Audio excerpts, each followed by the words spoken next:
防他妈谁呢？防你爹呢？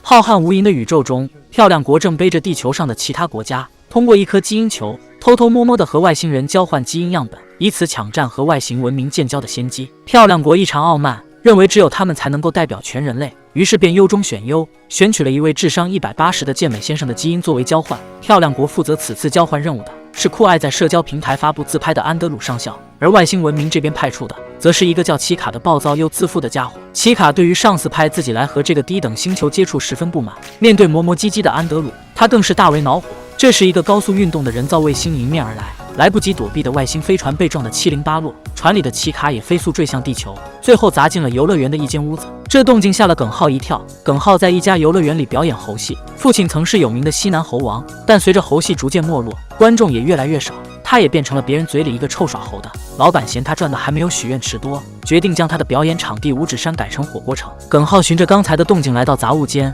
这里不仅存放着他做的道具，还是他的搭档小猴欢欢的住所。房顶破了个大洞，欢欢的胳膊被压在箱子下面。耿浩急忙上前想要抬起箱子，却无意中看到旁边伸出的一只奇形怪状的脚。耿浩扒拉了2下，发现没动静，他便一把拽着这个未知生物的脚脖子将它拎了起来，想看看这到底是个什么东西。这一瞅可吓坏了耿浩，他条件反射将这丑东西扔了出去。丑东西自然就是奇卡，此刻他已经被摔晕过去。拿不定主意的耿浩将奇卡装进麻袋，连夜来到了好友大飞家里。大飞经营着一家酒类专卖店，整日鼓捣各种药酒，还怀揣着一个投资发财的梦，但往往却只有被割韭菜的命。大飞看着麻袋里的奇卡，觉得他应该是个外星人。耿浩分析奇卡是个极其罕见的无毛刚果猴，还顺手拿下了他头上的皮环，把它当成了宠物项圈一类的东西，说一看奇卡就是家养的。实际上，这个皮环是外星人能量的来源，或者也可以说是他们的本体。麻袋里的奇卡醒了过来，没了皮环，他好像真的变成了一只猴。一番张牙舞爪，却还是被耿浩和大飞轻松制服。欢欢因为骨折无法再继续表演，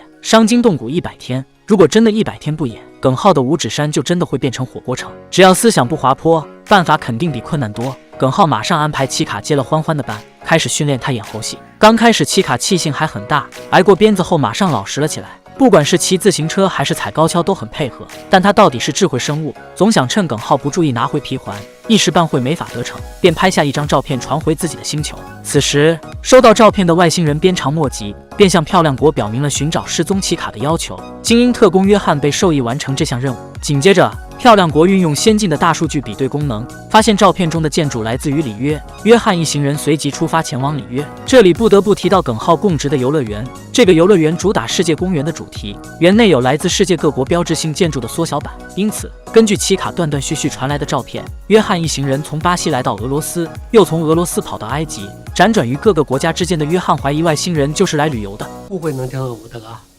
能听懂人话吧？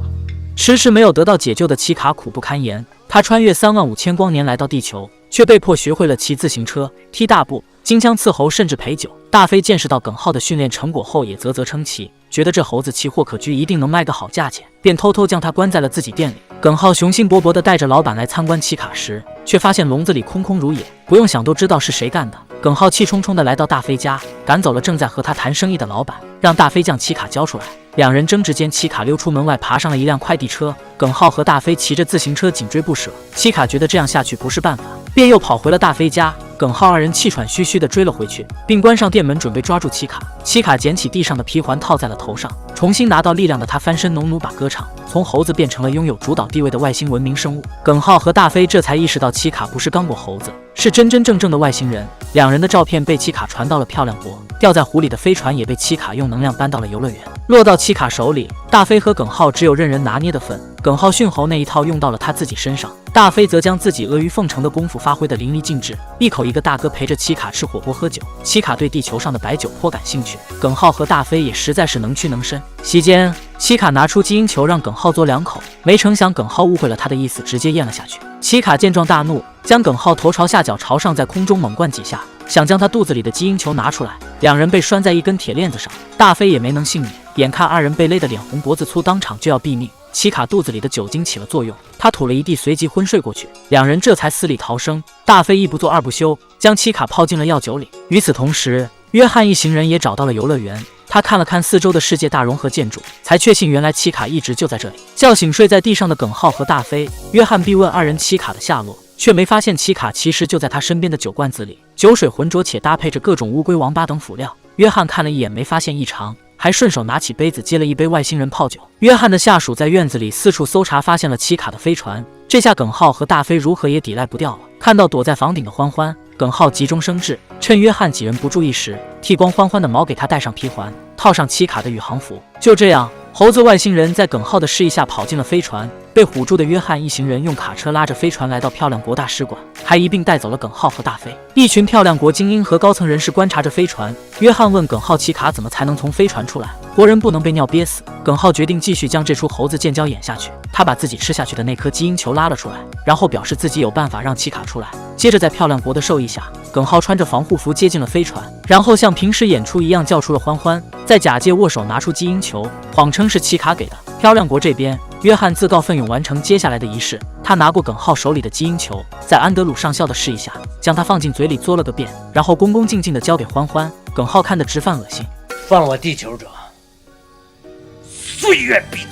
一通操作后，以为完成建交的漂亮国放走了耿浩和大飞。耿浩想要返回带走欢欢，好不容易捡回一条命的大飞不想冒险，两人争执不下，分道扬镳。耿浩将车停在大使馆院外，车上播放着欢欢平时演出的曲目。欢欢听到后便顺着通风管道跑了出去，基因球也被丢在了地上。漂亮国一方面继续追逃跑的假外星人，一方面化验了基因球上遗留的 DNA， 发现除了约翰的基因，还有2种分别来自一只猴子和一个亚洲成年男人的粪便。约翰恼怒至极，拿着基因球驱车赶往游乐园。此时耿浩将奇卡从酒里取出来，准备挖个坑将他埋了了事。带着皮环的欢欢好奇地靠近奇卡的尸体，奇卡的意识瞬间转移到了欢欢身上。看到投胎转世的奇卡，耿浩害怕的大气都不敢出。就在这时，约翰气冲冲地来到游乐场，他一把将基因球塞进耿浩嘴里，逼他咽了下去。旁边的奇卡一愣，随即无语扶额。约翰问耿浩奇卡究竟在哪，耿浩费力地指了指一旁的猴体奇卡。约翰以为耿浩又拿猴子糊弄自己，他一把掐住奇卡的脖子，狠狠揍了几拳。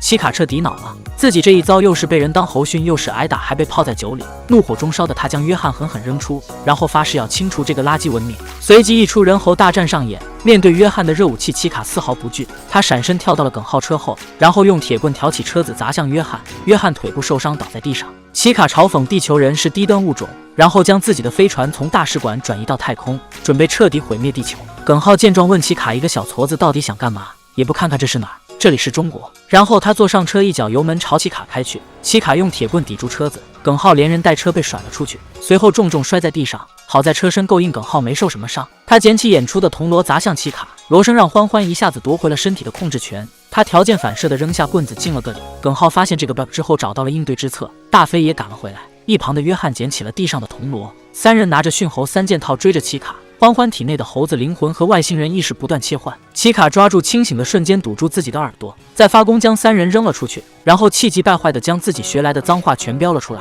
反复被戏耍的奇卡彻底崩溃，他提着铁棍准备戳死耿浩。关键时刻，耿浩拿出了一根香蕉，这具身体到底是个猴子。一番挣扎后，欢欢的灵魂占据了上风，他一口咬住香蕉，耿浩也赶忙取下了他头上的皮环。一场足以毁灭世界的风波就这样被一根香蕉化解。事后，大飞初心不改，将奇卡和他头上的环一并泡在了酒里。没成想他低估了外星人的生存能力，两人彻底麻木了。看到好端端从酒罐里出来的奇卡，当即膝盖一软就要开始拍马屁，谁料奇卡却没理会二人，听着电视里的音乐打起了醉拳，这算是被白酒泡透了。紧接着奇卡将飞船照了过来，然后把店里的酒送到自己的飞船上。他表示建交成功，要带这些土特产给自己的父老乡亲尝尝。最后晃晃悠悠走进飞船，关上了舱门，飞船一眨眼消失在了原地。漂亮国耗费人力物力的来的建交机会，就这样误打误撞被耿浩和大飞抢了。此时返回漂亮国的约翰带着人马前来讨伐奇卡，但他们带的武器不是什么枪炮，而是人手一个铜锣。不知道变回猴子的欢欢看到会作何感想？